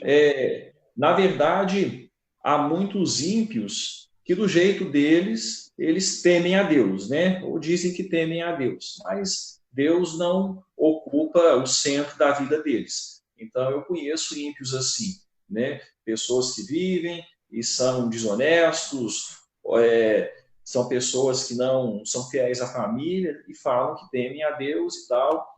Então, há ímpios que podem acreditar, sim, pelo menos na palavra que falam, no testemunho que dão, que acreditam em Deus, mas a sua fé, ela não tem influência na própria vida, de transformar a sua vida, né? Então, é aquela ideia de um ímpio que não é um ateu, pelo menos ele não é um ateu teórico, né? Ele é um ímpio que acredita em Deus, mas vive como um ateu, na prática. William? Ok, pastor. Sim. Sobre o que o pastor Isaías aí falou, só lembrar até, perfeita, né, a fala do pastor Isaías, acreditar em Deus, principalmente no Brasil, é cultural. Então, a gente tem diversas pessoas no país que, na verdade, até são piores do que o exemplo que o pastor Isaías deu, porque nem dizem crer em Deus mesmo, relativizam essa existência, mas que são criacionistas porque foram ensinadas culturalmente dentro de uma perspectiva religiosa até. Então, só complementando aí que a gente tem esse aspecto, né, de crer em Deus pela cultura. Verdade, Alexandre, ainda que não se tenha nenhum conhecimento sobre ele, sobre sua palavra, né? Reverendo André Ruela, algumas pessoas do meio evangélico defendem a possibilidade do evolucionismo sustentada no versículo de 2 Pedro 3,8, que diz: há todavia uma coisa, amados, que não deveis esquecer, que para o Senhor um dia é como 1000 anos e 1000 anos como um dia. Esse versículo é usado como base para defender que a criação pode ter sido feita em 7 dias no calendário de Deus e não em dias humanos, que serve como sustentação para o processo de mutação através dos milênios defendido pelo evolucionismo. A pergunta baseada nisso usar versículos que falam da temporalidade de Deus como ideias pró-evolucionistas são considerados argumentos ou falácias? Porque se o versículo puder ser usado dessa forma, então o versículo de Deuteronômio 11, 26 ao 28, eis que hoje eu ponho diante de vós a bênção e a maldição, pode ser usado como defesa do livre-arbítrio e como defesa de realidades alternativas, onde a onisciência de Deus é baseada no conhecimento de todas a árvore de possibilidade da escolha humana. Quem mandou foi o Rafael. Sim. Antes de responder a pergunta, eu posso voltar num questionamento que foi feito anteriormente aí ao pastor Isaías? Sim, só pode. Complementando também. Uma parte da pergunta que foi feita a ele é por que discutir com evolucionistas, né? Se o homem que não teme a Deus não vai ser levado a crer no criacionismo. Eu quero dizer o seguinte, eu gostaria, né, de dizer o seguinte, que mesmo que nós convençamos alguém do criacionismo, né, de que um ser superior, um ser divino criou todas as coisas, se essa pessoa não crê em Jesus, ela vai ser condenada ao inferno crendo no criacionismo, porque a salvação vem pela fé em Jesus Cristo, né, a salvação em Jesus Cristo pela fé, e não por fé no relato de Gênesis enquanto literal.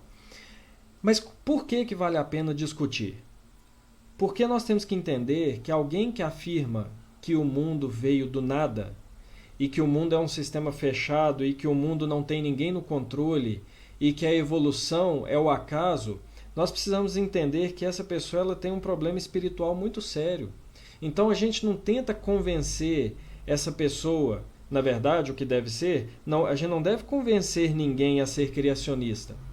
A gente deve, na verdade, convencer alguém de que a forma dela pensar é resultado de um pensamento contrário a Deus e que ela está buscando uma verdade aonde não vai encontrar. E isso deve ser uma maneira de nós pregarmos o Evangelho. Então eu acho que a discussão vale a pena, não com a intenção de transformar um evolucionista num criacionista, mas na intenção de mostrar para a pessoa que a cosmovisão dela está falida e que ela precisa de uma cosmovisão verdadeira que só pode ser encontrada em Cristo Jesus. Nesse ponto eu acho que o debate vale muito a pena. Mas voltando às perguntas aqui que você me fez, citou aqui 2 Pedro 2, 3 e 8 para falar sobre os 1000 anos e tudo, citando até Deuteronômio, que vai falar do livre-arbítrio também. Na verdade, qualquer texto bíblico, se ele for retirado do contexto ou se não for feita uma interpretação correta dele, ele pode dar margem para qualquer coisa. Eu posso pegar o Salmo 23 primeiro, Senhor é meu pastor e nada me faltará, e eu posso fazer uma teologia da pior qualidade sobre esse versículo, se eu retirá-lo do contexto, da intenção do autor. Então, quando a gente pega Pedro, o que ele está fazendo ali? Ele está citando o Antigo Testamento. Ele está citando um texto poético para dizer que Deus é eterno e que Deus não é limitado ao tempo como nós somos. Tem um autor aí que eu esqueci o nome, se eu não me engano é o J.I. Packer, que ele vai dizer assim que o tempo é a maneira de vida das criaturas finitas. Então, se Deus é finito, ele não vive dentro do tempo, ele não tem essa limitação. Para ele, passado, presente e futuro são patentes aos seus olhos. Então, quando Pedro fala isso, lá em 2 Pedro, na segunda carta dele, ele está usando um texto poético do Antigo Testamento para mostrar o princípio que esse texto poético traz, que Deus é eterno e nós não podemos colocar Deus dentro do tempo e espaço como nós estamos, porque isso não faz sentido. Então, não dá para a gente usar esse texto para voltar, fazer um anacronismo, né? Voltar lá em Gênesis e dizer que por causa disso nós podemos entender os dias como dias eras ou como as coisas não literais. Porque ali não está falando exatamente que um dia para nós, que 1000 anos para nós é como um dia para Deus. Porque senão nós poderíamos falar que Deus é finito e ele vive dentro do tempo e espaço. Quanto ao livre-arbítrio, lá em Deuteronômio, mais uma vez é um texto que vai ser retirado do seu contexto e ele vai ser retirado da sua interpretação. Porque o que Deus está falando lá é o seguinte: quem obedecer vai receber a bênção e quem desobedecer vai receber a maldição consequente da desobediência. O que Deus está falando ali é isso. O povo desobedeceu e recebeu a maldição. Ah, mas eles não tinham condição de obedecer. Eles seriam sempre desobedientes. Exatamente, mas é isso mesmo que Deus queria. A lei, um dos motivos que Deus deu a lei foi justamente para mostrar que todos estão debaixo de maldição. Então eu não posso ler esse texto de Deuteronômio desconectado do Novo Testamento, até um estudo que nós estamos fazendo aqui na igreja, eu não posso ler isso desconectado do Evangelho, porque senão eu vou pensar assim, nossa, mas Deus mandou uma coisa impossível. Mas foi mesmo. Ele mandou uma coisa impossível, porque ele tinha um propósito futuro com relação a isso. E isso tem uma relação justamente com o relato da criação. Nossa, mas Deus, aqui em Gênesis, parece uma coisa impossível. Podia ser de outra forma? Podia mesmo, mas ele tinha um propósito com aquilo, né? Então, nós temos sempre que ter o cuidado de não usar, mais uma vez voltando àquilo que o pastor Isaías disse, né, de chegar em alguma coisa com um pressuposto. Eu não posso pegar um texto bíblico com um pressuposto. Eu não posso chegar em João 3,16 com o pressuposto de que Deus ama todo mundo e salva todo mundo. Eu tenho que chegar no texto para entender o que o texto está ensinando dentro do seu contexto, da intenção do autor. Aí eu vou eliminar o risco de dizer aquilo que o texto não está dizendo. Ok. Vai fazer uma exegese, trazer de fora para dentro. Exatamente.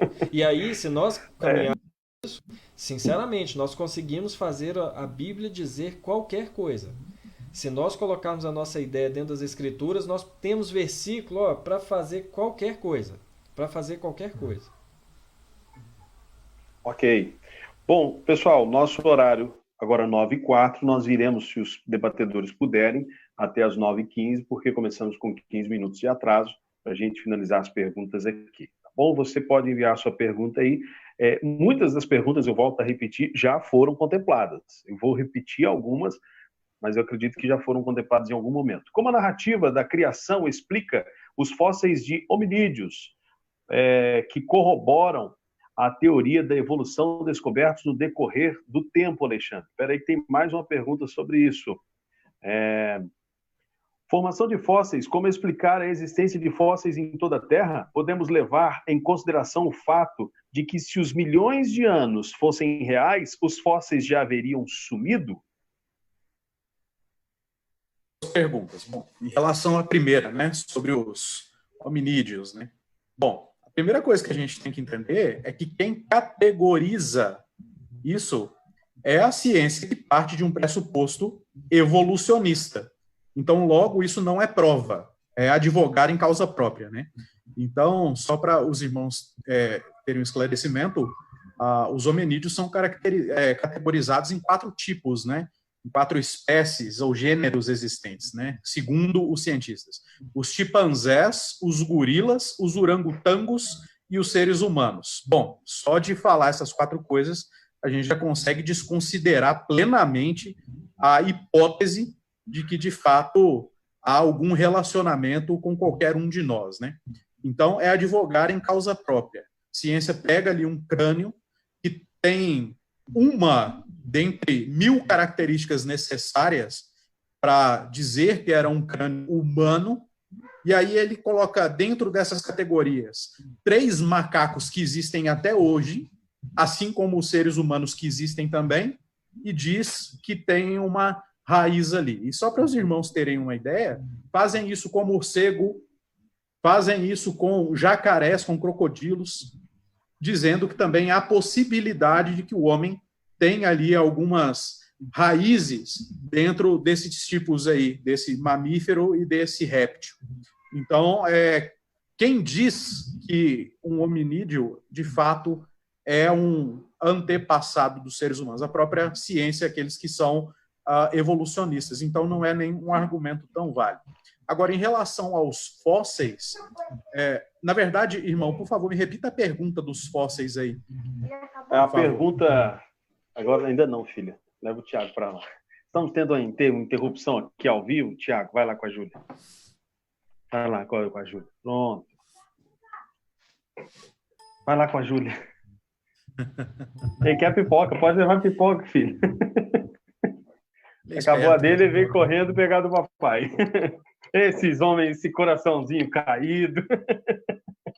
Vamos lá, Alexandre. A pergunta é o seguinte. Se a Terra tem milhões de anos, esses anos não deveriam ter feito com que os fósseis também deixassem de existir? Já que tem milhões de anos? Pode ser que sim, pode ser que não. Como eu disse, comprovação científica é tudo aquilo que pode ser reproduzido e então firmado. De fato, isso é. Então, a gente tem um exemplo de vacina. A ciência cria uma vacina que combate um vírus, ela é injetada em alguém que está com vírus, a pessoa se cura. Então, comprova-se de que aquilo é eficaz.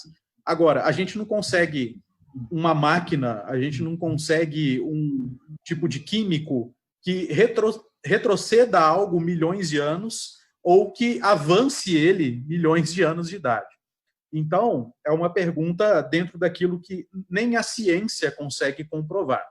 Agora, a existência de fósseis não faz com que o mundo com que o mundo tenha milhões de anos. Conforme eu disse, os carbonos que testam não conseguem chegar a milhões de anos. Então, nós temos suposições também quanto a isso. Então, nem para provar que o mundo tem milhões de anos e nem para desprovar, os fósseis não servem como argumento científico, né? Então, nós temos aí essa ideia de que são suposições também, assim como a questão dos hominídeos. Ok, como explicar a diferença racial existente no mundo, pastor Isaías? Negro, caucasiano, asiático, se todos foram originados de Adão e Eva. Como explicar isso? E eu acrescento a pergunta que fizeram aqui. É possível, as escolas deveriam ensinar o criacionismo? Certo. Nós já falamos lá atrás, né, tocamos esse ponto, porque nós respondemos muito ao ambiente onde nós vivemos. Uma pessoa... É muito comum, a gente vê aqui no Brasil, quando a gente encontra uma pessoa bem com a pele bem morena, de repente, a gente toma conhecimento daquilo e vai saber ver aquilo e vai saber depois que a pessoa veio de uma área litorânea, onde o sol incide mais forte. Então, essas diferenças todas, tendo em vista o fato de que nós viemos do mesmo tronco, tem a ver com o ambiente, tem a ver com a região geográfica. Por isso, os europeus são de um jeito, os asiáticos são de outro jeito, os africanos são de outro jeito. Nós, aqui no Brasil, né, que somos uma mistura de raça, nós somos de um outro jeito. Então, é por causa disso, né? Os pigmeus, os esquimós, cada um vai se adaptando ao seu lugar. É claro, dentro da sua espécie. Nós não deixamos de ser seres humanos, mas vamos nos adaptando. O corpo responde, e isso vai sendo transmitido à nossa descendência, né? Então, essa aí é a primeira questão. Por favor, William, você pode repetir a segunda questão? O criacionismo deveria ser ensinado na escola, pastor? Ô William, eu creio que não... Assim, nós estamos no mundo caído, né? As pessoas não saberiam lidar com essas questões. A verdade, o ser humano, o homem natural, não compreende as coisas do espírito, nem sabe discerni-las, né? Porque elas se discernem espiritualmente. Tudo que nesse mundo tem a ver com Deus é rejeitado. Ainda que tenha lógica, ainda que tenha coerência, e tudo aquilo que combate Deus é mais facilmente recebido. Isso aí está muito claro dentro da questão aqui do criacionismo e do evolucionismo.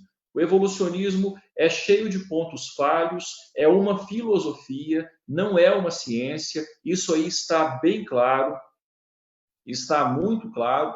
Então, mas é recebido, porque combate Deus, o mundo é hostil a Deus. Então, é aquilo que o André falou aí em uma de suas participações, né? Nós precisamos pregar o evangelho, né? E se a pessoa entender a respeito das coisas espirituais, se ela nascer de novo, ela vai entender esses assuntos e vai se submeter ao Senhor. Mas sem isso não adianta. Usando uma palavra do Senhor Jesus até forte, é jogar pérolas aos porcos, né? Porque as pessoas não estão preparadas para entender. É claro que em escolas de confissão evangélica, onde pressupõe-se que ali vai se passar, né, a palavra ou o ensino acadêmico com a cosmovisão cristã, então serve até como uma forma assim de evangelização, tendo em vista a filosofia apresentada pela escola. E muitos vão para a escola simplesmente porque o ensino, às vezes, é um ensino de qualidade e, na hora das questões espirituais, desprezam completamente, né? Ok, pastor. William, Bom, temos aqui... Sim. Posso só falar algo rapidinho aqui a respeito disso que o pastor Isaías disse? Ok. Nós temos no meio científico cientistas que são adeptos do design, né, da teoria do design, e que não são cristãos necessariamente. Tem muitos cientistas que chegam à conclusão de que o mundo tem um projetista por trás, mas não são cristãos. Então, olha bem, pode parecer uma coisa boa que uma escola ensinasse o design ao invés do evolucionismo, mas se esse mesmo design for ensinado a partir de uma cosmovisão não cristã, ele vai gerar um efeito, um resultado tão incrédulo quanto o evolucionismo. Vai afastar o homem de um pensamento cristão tanto quanto outra visão qualquer, né? Então, não sei se resolveria o problema também. Ok, reverendo André. Sim, Alexandre. Posso dar uma parte aí também? Até mesmo só para lembrar, dentro do pastor Isaías e do pastor André disseram, que a teoria do design inteligente, ela é proposta assim como teoria do Big Bang e etc., é encarada, é vista por nós que somos cristãos como o mundo tendo sido projetado por um ser inteligente, e nós atribuímos isso ao Deus das Escrituras porque nós sabemos que é. Mas a teoria do design inteligente em si, a apresentação acadêmica dela, não fala sequer de um Deus, e muito menos de um Deus pessoal como é Yahvé. Então, só para lembrar isso também aos irmãos, ela só diz que há um projetista por conta de evidências, como a organização das coisas e assim por diante, de que alguém arquitetou. Agora, quem? A teoria ela não responde isso cientificamente. Nós é que respondemos atribuindo isso a Deus, a Yahvé, o Deus criador, o Deus da Bíblia. Então, ainda temos que entender essa diferença dentro do que foi colocado também. Ok. Pessoal, não dá tempo de fazer mais perguntas, não deu tempo de fazer todas as perguntas.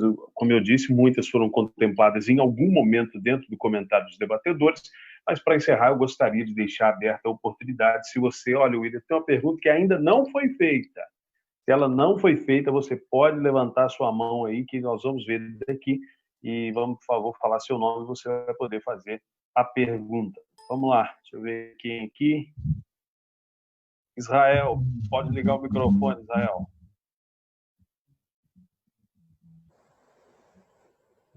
Não, então tá proibido aqui também. Não liga o microfone dele, não.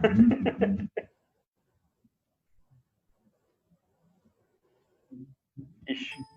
Vai lá, Israel, liga o seu microfone aí, por gentileza.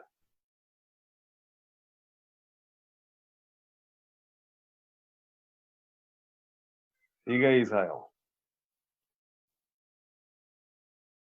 O administrador pode abrir para ele o microfone. O Gustavo, você já ligou. Ô, Israel, peço que você seja, como sua fama já chegou até nós, peço que você seja breve na pergunta por causa do nosso horário. Tá, é uma pergunta que eu vi hoje falando sobre a evolução. Vai lá. Nós evoluímos para o quarto continente, o continente conectado, o sexto continente. E qual o papel da igreja nesse novo continente? Para quem é a pergunta? Para todos eles. Para todos não vai dar tempo de todos perguntarem. Para um só, vai lá. Quem você quer que responda? Vai lá, reverendo. Manda ver. Obrigado, Israel. Por gentileza, desligue seu microfone. Sexto continente, que ele falou, explica melhor aí, porque deu uma picada a hora que você falou aí, eu não compreendi muito bem esse sexto continente que você está falando. Foi o seguinte, eu estava vendo uma live hoje da Igreja Presbiteriana e eles falaram que chegou o sexto continente, o continente conectado. Estão 3,5 bilhões de pessoas. Qual o papel da igreja nesse continente? O papel da igreja nesse mundo virtual que abrange o mundo inteiro? Isso. É o mesmo que é com o nosso vizinho, é anunciar o evangelho. Eu acho que a igreja ela corre um risco muito grande de se perder aí se perder no sentido assim de ficar sem saber o que fazer, se ela perder de vista aquele objetivo mais principal, mais básico não no sentido de simplório, mas de fundamental. A igreja, nós temos aí nessa pandemia, né, todas as igrejas correndo atrás de coisa de internet, estudo virtual, falo por nós aqui, e a gente tem uma preocupação muito grande em fazer um vídeo, editar e pagar para, como é que fala? Divulgar o vídeo e tudo, e a gente começa a ter preocupações assim, que correm o risco de tapar a importância principal, a preocupação principal, que deve ser anunciar o evangelho. Então, no meio dessa era digital que a gente tem vivido, a nossa preocupação principal deve ser, primeiro, viver o Evangelho. Que eu não acho que a preocupação primeira é pregar o Evangelho. Eu acho que a preocupação primeira é viver o Evangelho enquanto servos de Deus. A partir daí, pregar o Evangelho. Não só com a nossa vida, como alguns costumam dizer, né? Se necessário for, não. É sempre necessário usar palavras. Então, viver o Evangelho, pregar o Evangelho, fazer aquilo que Jesus disse. Ide por todo mundo, fazer discípulos, pregando, batizando, ensinando todas as coisas que foram ditas.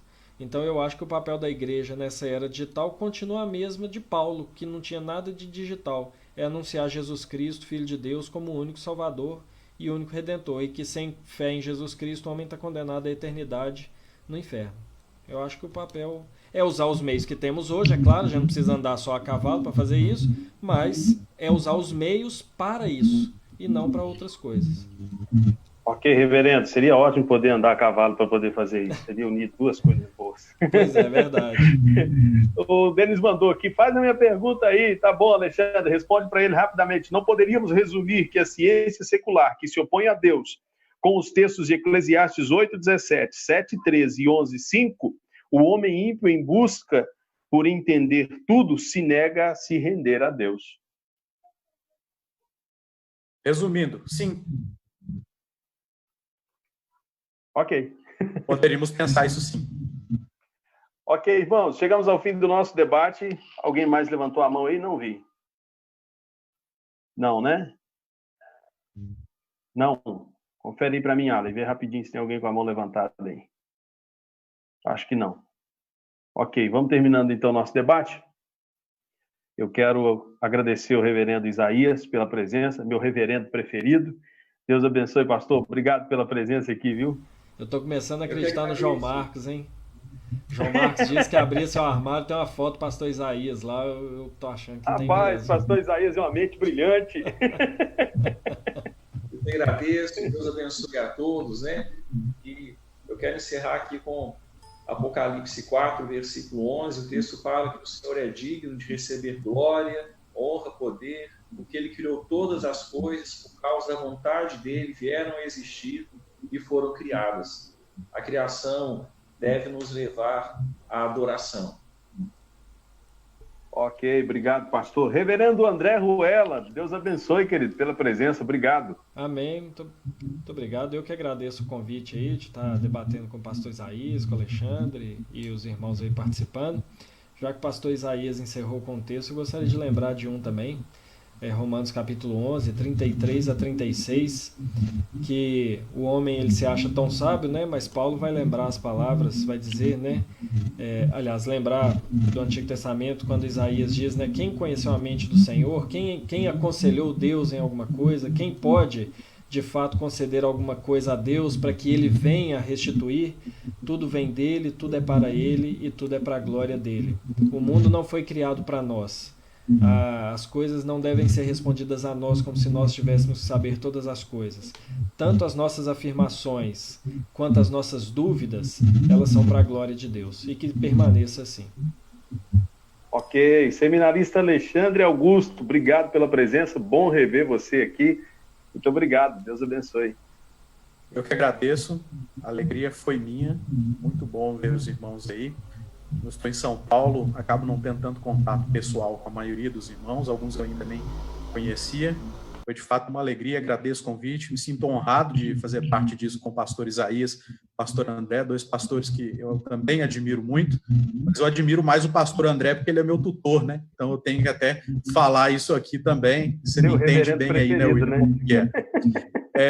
E eu quero deixar também um versículo para os irmãos pensarem, que é o de Colossenses 1,17, falando sobre Jesus Cristo, ele é antes de todas as coisas e nele tudo subsiste. O Senhor Jesus Cristo é também o Deus Criador, bem como o Deus Salvador, Redentor, que consumará todas as coisas na sua bendita pessoa. Ok, Alexandre, obrigado. Todo seminarista tem seu reverendo preferido, né? Ele já mostrou até quem pelo menos até a ordenação. Faz parte. Bom, meu querido irmão, você que participou do nosso debate, talvez você em algum momento, os debatedores poderão concordar comigo, tenha se sentido frustrado. Poxa, eu não obtive a resposta da minha pergunta como eu queria, com exatidão. Eu gostaria que me dissesse exatamente como aconteceu. E esse é um anseio do ser humano, do homem, ter o conhecimento de todas as coisas, como o Alexandre mencionou, conhecimento do bem e do mal. Mas quando nós nos curvamos e dizemos, eu não tenho a resposta para tudo, e mesmo não tendo a resposta para tudo, eu me curvo diante daquele que todas as coisas não somente sabe, mas criou pela força do seu poder. Isso é reconhecer, isso é entender a sua humanidade, quem nós somos. Eu me lembro que logo no início do seminário, a gente chega cheio de perguntas e todo mundo jogou as perguntas em cima do professor e ele respondia assim, não sei, faz todo sentido, mas a Bíblia não diz. A Bíblia é a perfeita palavra de Deus. Então, e o que é interessante é que muitas perguntas às vezes revelam os pressupostos.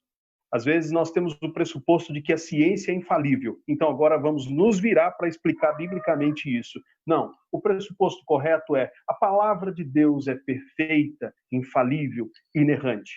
A partir dela, nós tentamos explicar as outras coisas, mas paramos onde ela para, cessamos onde ela cessa e adoramos ao Deus que tudo criou e que tudo sabe.